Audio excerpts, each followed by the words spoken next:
कोढ़ी राजा और उसकी 7 बेटियां। बहुत पुराने समय की बात है। एक राजा की 7 बेटियां थी। एक दिन उसने अपनी बेटियों को बुलाया और उनसे पूछा, मैं तुम्हें कैसा लगता हूँ? बड़ी बेटी ने कहा, आप मुझे मीठे लगते हैं। दूसरे से पूछा तो उसने भी यही उत्तर दिया।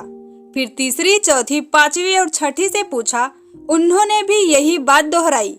किसी ने गुड़ की तरह, किसी ने शक्कर की तरह, किसी ने शहद की तरह, किसी ने मिश्री की तरह पिता को मीठा बताया।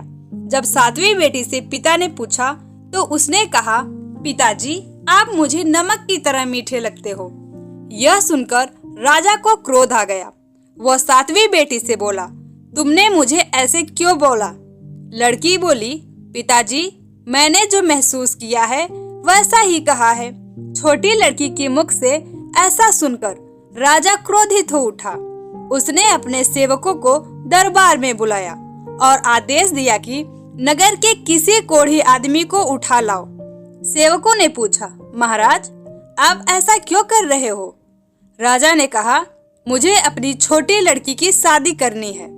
राजा की बात सुनकर सब लोग चिंता में डूब गए।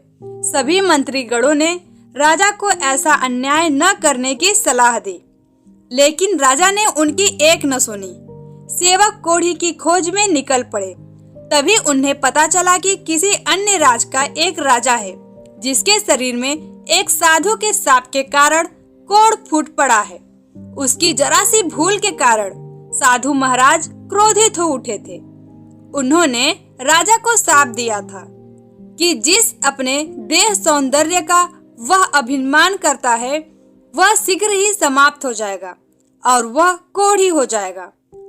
कोढ़ी हो जाने के बाद उसके ही दरबारियों ने उसे निकालकर जंगल में फेंक दिया था। सेवकों ने कोढ़ी राजा को जंगल से ढूंढ निकाला और उसे उठाकर अपने राजा के राज दरबार में ले आए। राजा ने अपनी सबसे छोटी बेटी का विवाह रस्मों रिवाज के साथ कोढ़ी राजा के साथ कर दिया। राजा की बेटी ने अपनी जरा भी उदासी प्रकट न होने दी। राजकुमारी राजमहल के वैभव पूर्ण जीवन को छोड़कर अपने पति को लेकर महल से बाहर निकल गई। भीख मांगकर उसने कोढ़ियों को बिठाने वाला एक ठेला खरीदने के लिए पैसे जोड़ लिए। वह रोज उस ठेले में अपने पति को बिठाकर भीख मांगने जाया करती। एक दिन अपने कोढ़ी पति का कहा मानकर रानी उसे सरोवर के पास ठेले में बैठा छोड़कर भीख मांगने चली गई।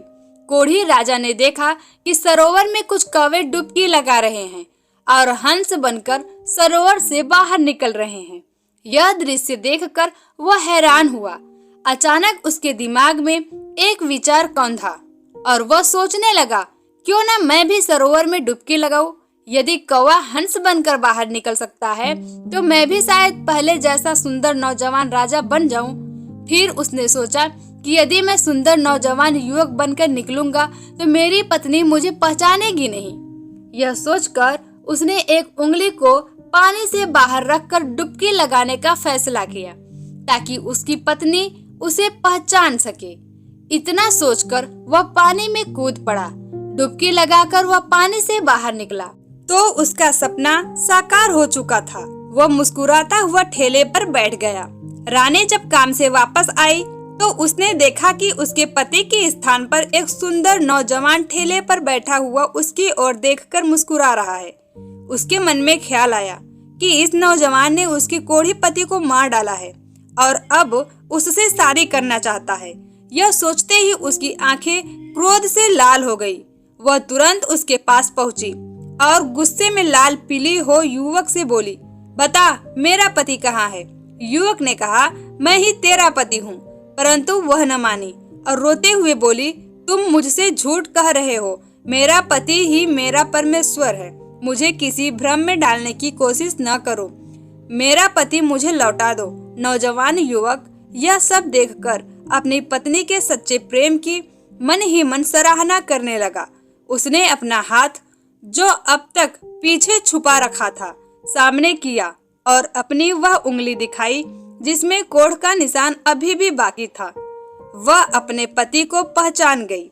इस चमत्कार को देखकर रानी के आश्चर्य तथा खुशी का ठिकाना न रहा। रानी ने हाथ जोड़कर प्रभु को धन्यवाद दिया। राजा अपनी रानी के साथ अपने राज्य में लौटा। समस्त प्रजा अपने स्वस्थ राजा को पाकर फूली न समाई।